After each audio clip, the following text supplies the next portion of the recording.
quiet, and then okay. Okay. Good evening, ladies and gentlemen. We're just waiting for a few more people to come on. Apologies for the late start. We're just going to wait whilst people come on. Larry, where are you tonight? You comfortable? I'm comfortable. I'm at home. Fantastic. I've got a slight cold. Oh no. Or sniffly, but...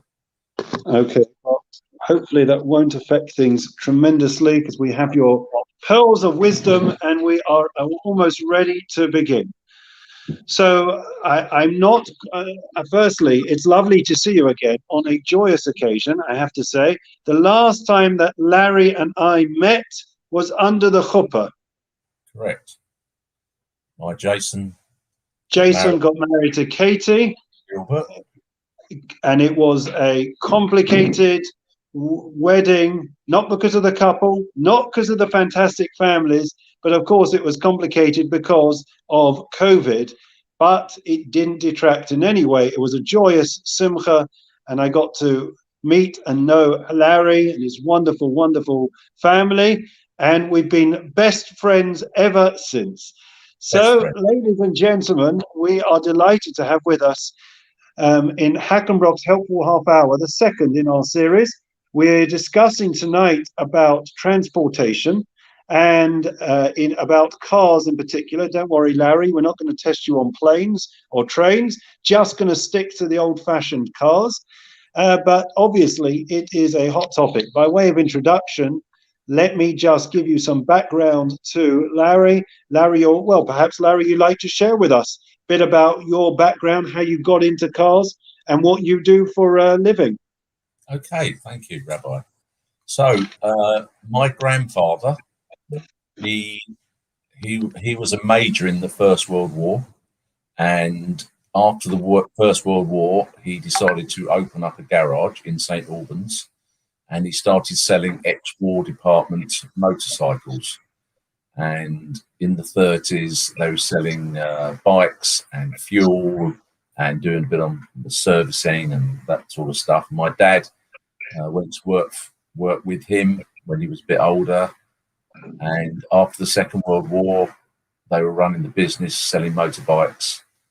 And then fast forward, my dad, when in 1956, opened his first small motorbike showroom in St. Albans in London Road. And in 1958, he opened his second showroom in Boreham Wood. And in 1960, he went to Japan, and he was one of the very first Honda motorcycle dealers in the UK. And he took on the franchise, and for 17 years, we sold Honda motorbikes, and we started selling the small N600 cars. And when I left school at 18, I actually went to work for Hexagon in Highgate for 6 weeks. And then my dad asked me to come and work with him. So at 18, although I was actually working in his shop in Boreham Wood when I was about 13, when I was 18, I then went and worked in the shop in Boreham Wood. We were selling accessories and cars. And we then carried on doing that. In 1977, we had a problem with Honda. They wanted us to have bigger premises, so we got terminated by Honda, funny enough, in 1977.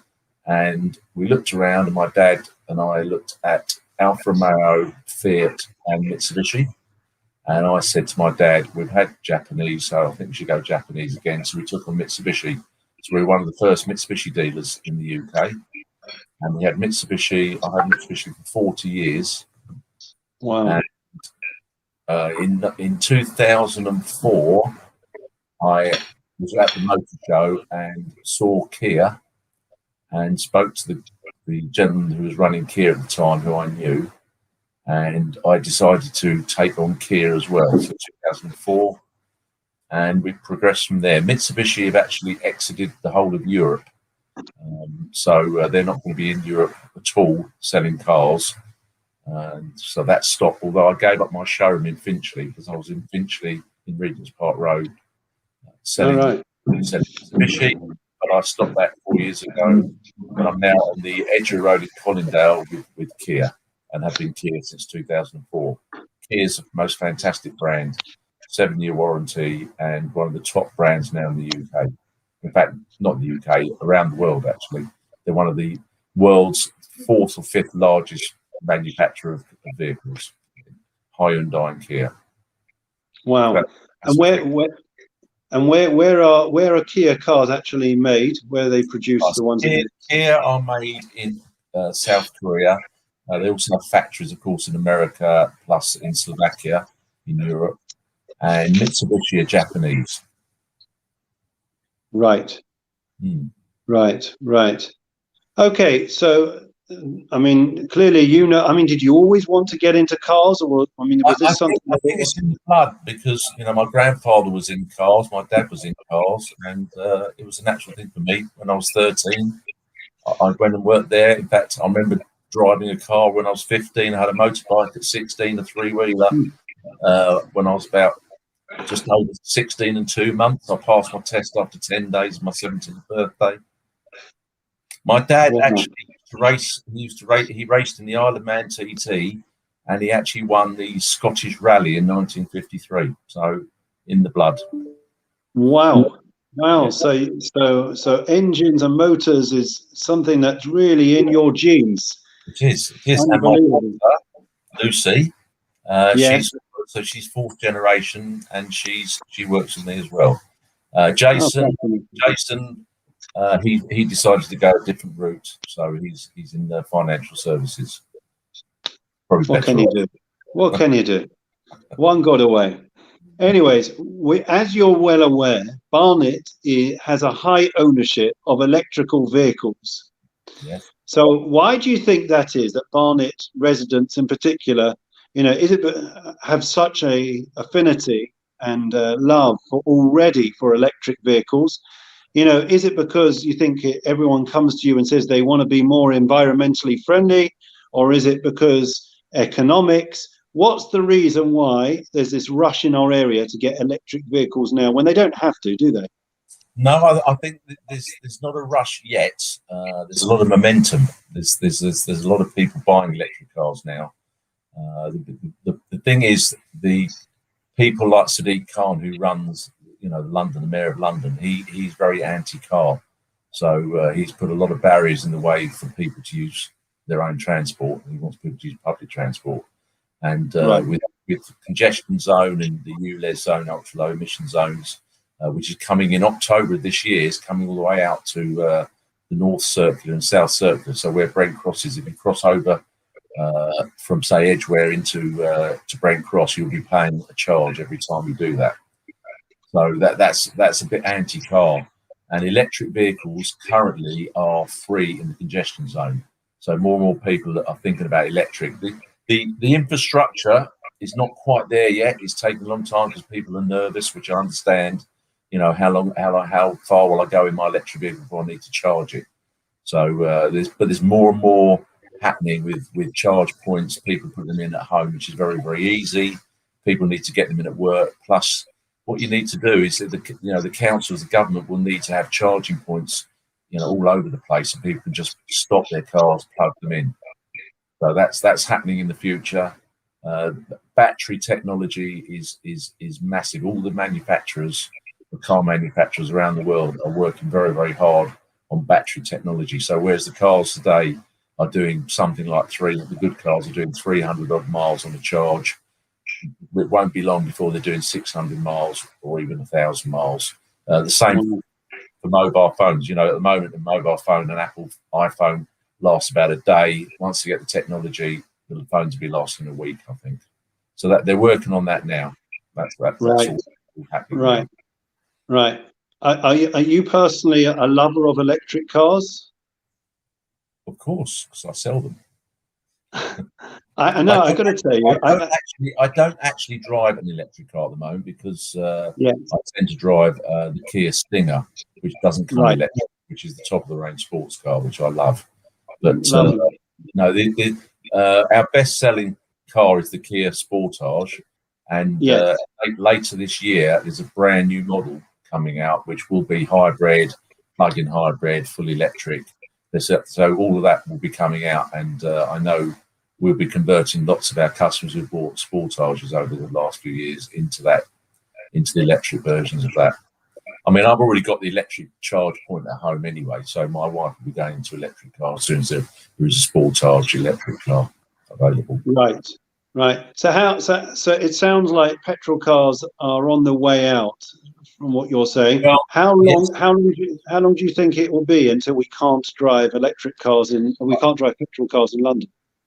Well, the government have clearly stated that they want no petrol or diesel cars at all produced from 2030. I think the yes, 2030. Not far away, but I'm not convinced that can happen. I mean, there's millions of cars on the road now that are petrol and diesel, and people still want to drive them. They won't be able to afford electric cars at the moment. So the take up is small, albeit increasing rapidly.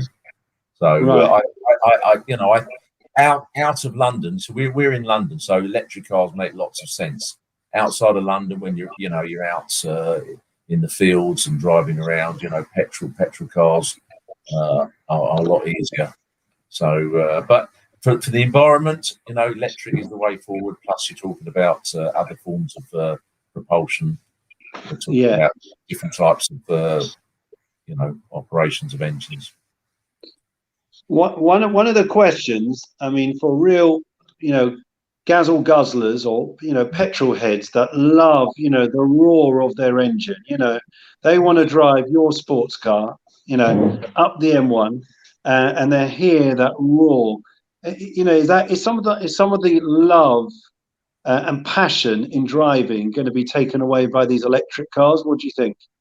No, because you can buy cars now like the Porsche Taycan, which is a fully electric car, and that's got the same roar that you would have in a normal sports car, and they're selling very, very well. And that car starts about £85,000 up to about £140,000, and people are buying them. So people will buy these cars. There'll be more and more of these cars on the road, and by 2030 or a bit after that, we'll be going that route. It's going to happen not just in the UK; it's going to happen like that around the world, definitely. Right. So if somebody has to buy a car now, okay, let's say they're on a budget, okay, they want to buy a car for the next 5 years, okay, they've got, I don't know, 10 grand to play with. They were going to buy a second-hand one, right? It's going to be difficult for anyone in that type of price range to be able to afford to buy electric. Is that right?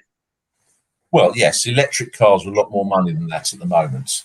They will be coming down in price as they increase production. But there will be second-hand cars around, because what will happen is the cars of today that we're selling that do 300 miles on a charge, in 3 years' time, I'm sure we'll be doing a lot more. So these 3-year-old cars that only do 300 miles will be second-hand. So, yes, at the moment you can't buy an electric car. Well, there are a few old ones. We used to sell a Mitsubishi i-Me. You can buy them for under £10,000, and they're electric, but they're few and far between. They're quite old now. So, there will be cars, cheaper cars, electric cars, but at the moment they're a lot more money. So let's say a Woodside Park member. I'm going to give a plug. You should definitely go to Larry's Garage. Highly recommend it on the Edgware Road. They come down. How much in Kia? How much are you knocking out an electric car? What's the starting price? The starting price is around £34,000 after the government grant, which has been reduced. The government keep reducing the grant, so it's about £32,000 roughly after the grant for a brand new car. But they will be coming down as production ramps up.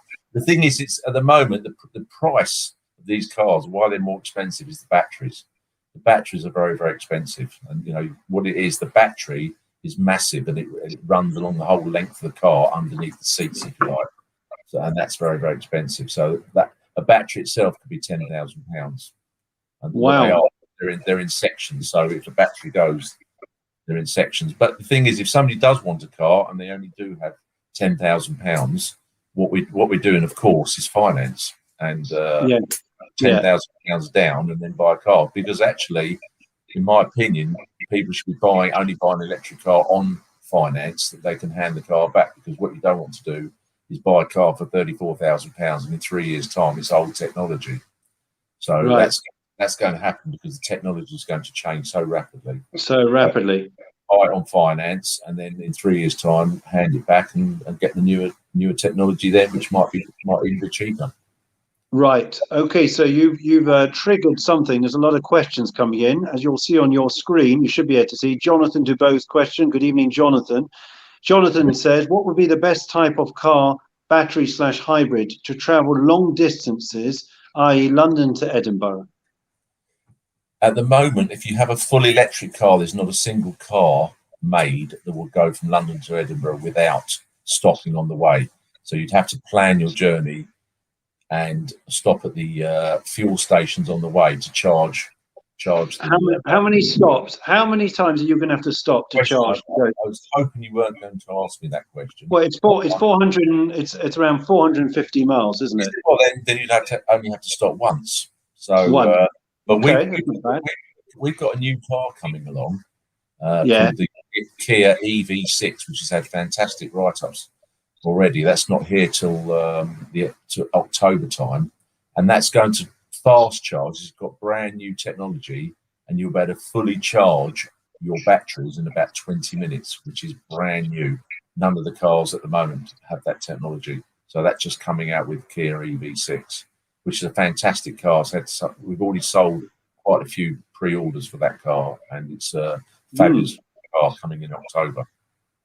Okay, I'm going to keep going just because there's a lot of questions coming in. For Jonathan, if you could buy what's called a plug-in hybrid, which means you have the electric motors and you can plug it in, but it's also got a petrol engine which you put fuel in. So if you're going to Edinburgh, some of it would be on the electric, the rest of it you'd be doing it on fuel. So if you did not want to stop, you could do the whole journey in one go on one of those cars, a plug-in hybrid, right, rather than a full electric. Because there's different versions of electric. There's full electric, there's plug-in hybrid, and there's self-charge hybrid. So we do all of them, of course, but they are different versions of the vehicle, of electric vehicles. Okay, we're going to keep going. So next question. Putting aside the advances in technology, I just lost that question. Stan Cohen, can you read the question on your screen? I need to appreciate electric hybrids are substantial right now. Is it better to lease or purchase? Yes. So Stan, hi. I would say you could if you lease, if you have a personal lease, PCH, or even a business lease. Sorry, beg your pardon. It's a PCP. You can do that and hand the car back in 3 years. But if you have a PCP, which is a personal contract purchase, where you're buying the car, you can still hand the car back. So from that point of view, as I said earlier, if you have the finance, you've got no downside because you're not going to suffer any of the depreciation. The finance company will be doing that. Andrea. So we got a lovely message from Andrea, actually one of your customers. So she bought an e-Niro from Peter in your showroom. She loves it, and the customer service was great. Lovely to have that feedback. We're moving on from electric cars. Relative. I'm sorry? She's definitely not a relative. No, she's not. Andrew's not a relative, I should say. No relationship. Right. Vivian Saskia. Okay. Thanks for such an interesting talk. Do you have any ideas about what is a good fit car to help elderly people get in and out of passenger seats easily, or where to get them? So if you've got an elderly relative, what's an easy car for them to get in and out? Our cars, we do side steps. So on this, like the Sportage, you can fit a side step. You can step up onto the step and then into the vehicle. Also, the vehicle should have a grab handle on the inside. So our vehicles do have grab handles, but there's not lots of things that you can buy for a vehicle like that. Of course, Motability do a vehicle specially adapted for people who may be impaired. And we do that Motability scheme, so that's a different avenue possibly to investigate, which we can help, of course. We'll give the details afterwards. We'll be sending the details of Larry's showroom so that you can be in touch. Another question. This is a major topic, I know, in Woodside Park, but across London, car theft. I mean, Larry, you've spoken to us tonight about all the advances, but I know from literally the roads around me, the car theft has gone through the roof. Catalytic converters, one family have had three taken in a matter of months. It doesn't matter what they do to secure it, it comes off. Steering wheels have been stolen. They're getting to the key and they're able to program the key or whatever it is. Tell us what the problems are and what your industry are doing with all the advances to make sure that we keep our cars on our driveways.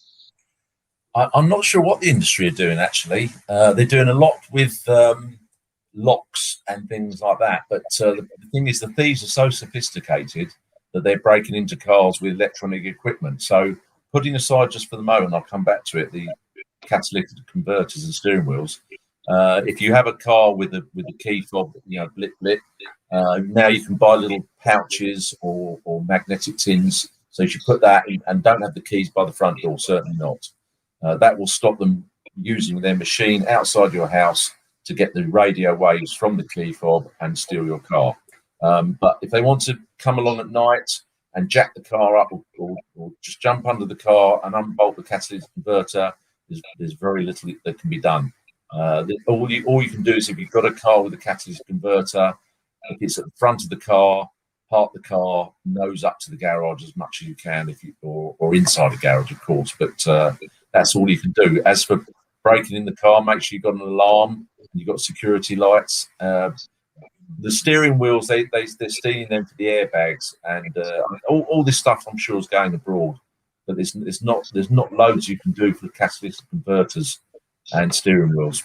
So the cars, definitely make sure it's alarmed. If you've got a very expensive car, put a tracker on it in case they steal the car. You can get trackers and not that expensive. It will track the car where they're going. Okay. Very, very interesting. Which is the cheapest way, I've been asked by John Chart, to finance a new or used car? HP, lease purchase, or get a private bank loan? What do you recommend? Well, HP and PCP are exactly the same. In the old days, it was HP hire purchase. You put a deposit down and paid over 3 years, let's say. These days, it's called PCP. And the difference is that instead of paying off and at the end of 3 years, there was nothing more to pay. These days, you have a lump at the end to pay. So your monthly payments are much more affordable. And that's why these ways of buying a car are much more affordable for people, because instead of saying £500 a month, you're only paying £200 a month in payments. And the end figure that you pay at the end of the 3 years, that's very affordable. You can either refinance it, you can just hand the car back, you could just pay it off and keep the car. There's various different ways of doing it. So all the manufacturers do that. We do that, of course. The finance rate is actually very cheap. So bank loans, of course, you can go and do that, but then they're actually not cheaper these days than getting a loan from the dealer. As long as the dealer's got the right deal, and we have with Kia through Santander, our finance is very, very cheap. We actually sometimes have 0% deals as well, so nothing cheaper than 0%. Okay. Next question is... Sorry, just very quickly, I beg your pardon for interrupting. Just so everybody knows, HP, PCP, you own the car, it's yours, and you're paying off for it. If you have personal contract hire, you can contract hire the car, so you're renting the car, but you have to give the car back at the end of 3 years. It is cheaper that way to buy the car, but it's not your car, so you cannot. There's no way you can keep the car at the end of the 3 years. You have to hand it back, but that is cheaper than buying it, but having it PCP. Okay, that's the difference. I think the other thing is that when you hand it back, you have to hand it back the way you got it, which was when we did it was not so easy. If you caught the alloys, we got a little scratch, the finance company will definitely charge you. So that you need to bear that in mind. Whereas if PCP, it's up to the dealer. You come to us, we will look at the car and we'll give you a price, which is always more than the end value. So that's the point. But you don't have to sell it to us. You can sell it to a neighbour, somebody insured, anything you want at the end, or keep it, refinance it.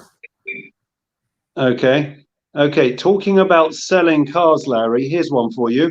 When Mhm. trading up, is it better to effect part exchange or to sell on the open market? Or are you going to come to your garage and are we going to get a better deal that way? What would you Of recommend? course, of course, we're going to get a better deal at Hummingbird Motors Kia in Edgware Road, Colindale.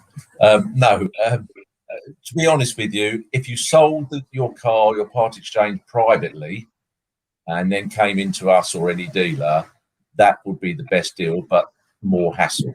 And that's why, although it is a better deal that way, lots and lots and lots of customers part exchange with dealers because it's such less hassle. You know, if somebody coming around, don't know who they are they going to pay you correctly? You don't know who you're dealing with. They're coming around to your house. So to come into a dealer, normally you get a very good deal and part exchange your car. People like We Buy Any Car who are massively on television, you know, they'll offer you a price and then you go down there and then they'll knock you back. They always do. Not at all. So, Yeah. you know, they don't always give you, often they don't give you what they say they're going to give you. So again, go to the dealer. Dealers know what they're doing. And actually dealers want your part exchanges, so they will give you good prices for them. Right. Next Yeah. question. We'll come to big family cars. So Yes. somebody wants a big family car. Which Kia would you recommend? Okay, so we do a seven-seater Sorrento, which is one car of the year this year. Mm, And fantastic brand new car. I'm actually driving one at the moment. Seven seats. They do different versions. It's actually a self-charge hybrid, so it's very, very good. So it's got electric motors and petrol engine, and they've just brought it out as well with the plug-in version. So that's available as well. It's had fantastic write-ups. It's a beautiful looking car, and we do it in different specs. That's a fantastic car with seven seats. That's the only seven seats we do now, but that is an absolutely fantastic car, the Sorrento. okay. Sorrento. How long can people expect a hybrid battery to last? Average. How long should it last them? Well, that's a good question. We haven't really had problems with batteries, and they with Kia, it's the only manufacturer in the whole of the UK. The batteries are warranted for, I think it's actually 8 years, and the cars are warranted for 7 years. Nobody else has that long warranty. So if you bought a Kia, electric Kia, and you had a problem with the battery, for 7 years minimum, you're covered, which is Fantastic. total peace of mind. Most people won't be keeping the car for 7 years, but you are covered under warranty, Kia warranty for 7 years. Right.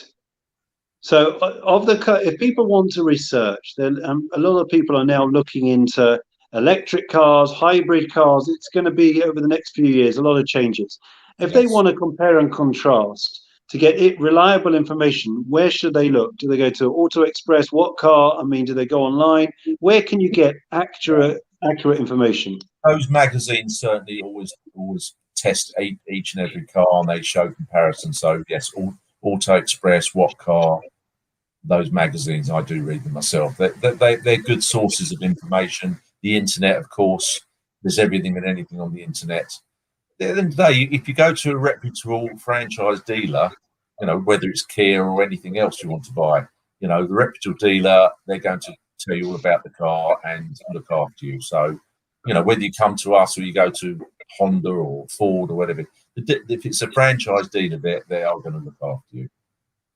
Right. Are you planning on selling petrol cars up to 2030? Is that the plan?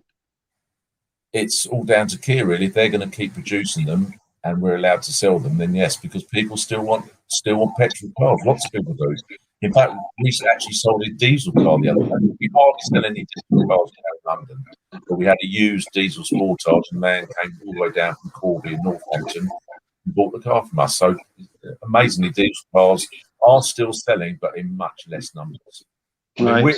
we are selling lots and lots of electric cars, lots and lots. Right. Right.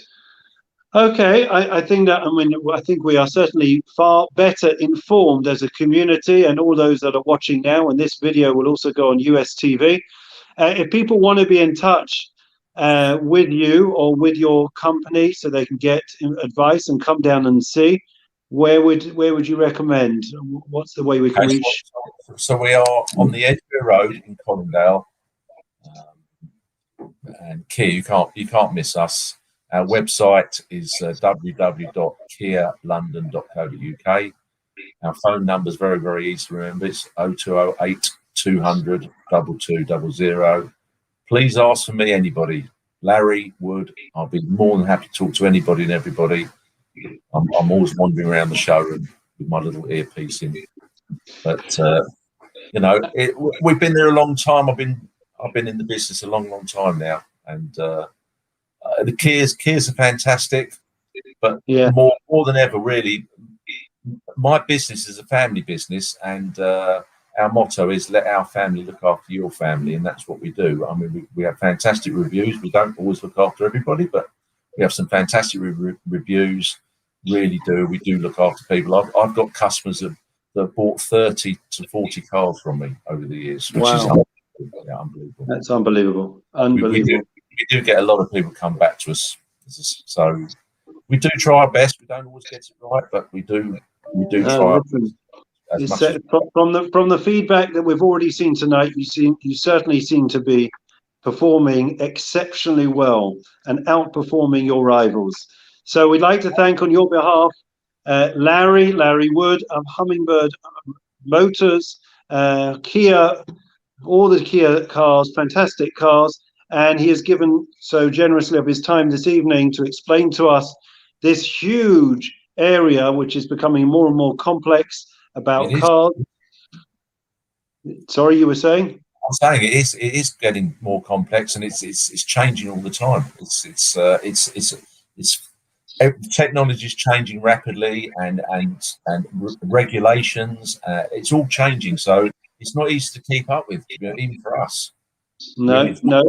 No. But I can see that people coming midweek to Shul, going into Devon, taking their cord, plugging in, so they can get a top up on from their car, and they can spiritually charge their batteries at the same time. Have you got charge points at the Shul?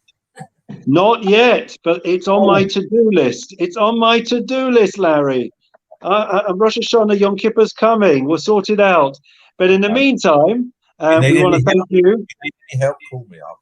I know, we know where to come, and I think it would be a good thing for shuls, because people are going to need charge points. Absolutely. You have a coffee, you have a share, you have a... yeah, we could be the first. Anyways, best wishes also from David Goldring, a fellow Spurs sufferer. In the meantime, thank you everyone for watching, for listening, for joining us. We thank Larry for joining us and giving of his time so generously.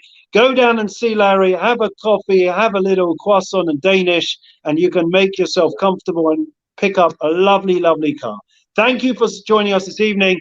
Take care. All the very, very best. Please God.